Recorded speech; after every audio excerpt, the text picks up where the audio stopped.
एक बार देवराज इंद्र की सभा स्वर्ग में लगी हुई थी। इसमें दुर्वासा ऋषि भी भाग ले रहे थे। जिस समय सभा में विचार विमर्श चल रहा था, उसी समय सभा के मध्य ही पुंजकस्थली नामक इंद्रलोक की अप्सरा बार बार इधर से उधर आ जा रही थी।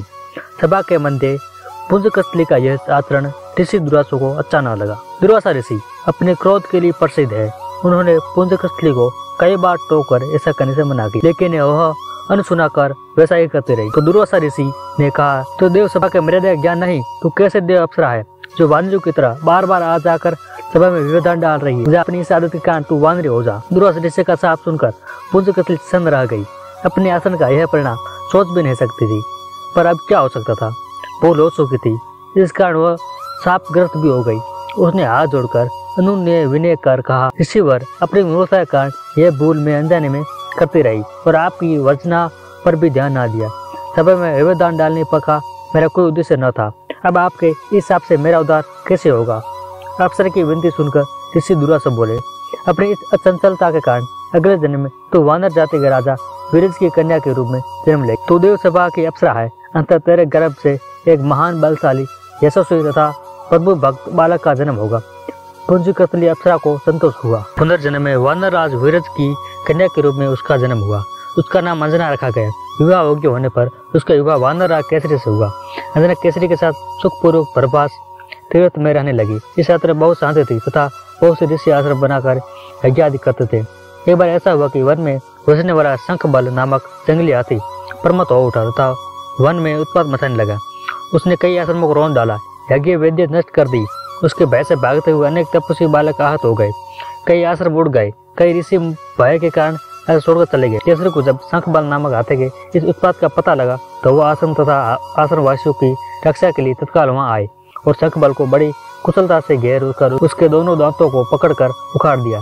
पीड़ा से सिंगारता हुआ वो हाथी वहीं धराशायी हो गया और मर गया। आश्रम की रक्षा के लिए उनकी अचानक पहुंचने तथा हाथी को मारकर आश्रम वासियों को निर्भय कर देने वाले केसरी का ऐसा बल देख ऋषि मुनि बहुत प्रसन्न हुए और केसरी के पास आकर आशीर्वाद देते हुए कहा, वानर राज केसरी, जिस प्रकार तुमने आज हम सबकी तथा आश्रम की रक्षा की, इसी प्रकार भविष्य में तुम्हारा होने वाला पुत्र पवन जैसे वेग वाला होगा तथा रुद्र जैसा महान बलशाली होगा। तुम्हारे बल तेज के साथ साथ पवन तथा रुद्र का तेज भी व्याप्त रहेगा। केसरी ने कहा, ऋषिवरों, मैंने तो बिना किसी कामना के परमत हाथी को जो किसी प्रकार वश में नहीं आ रहा था मारकर आपकी इस यज्ञ भूमि को निर्भय किया। आपका दिया यह स्वतः आशीर्वाद मुझे श्रोधार्य है। किसी ऋषियों को प्रणाम कर चले गए।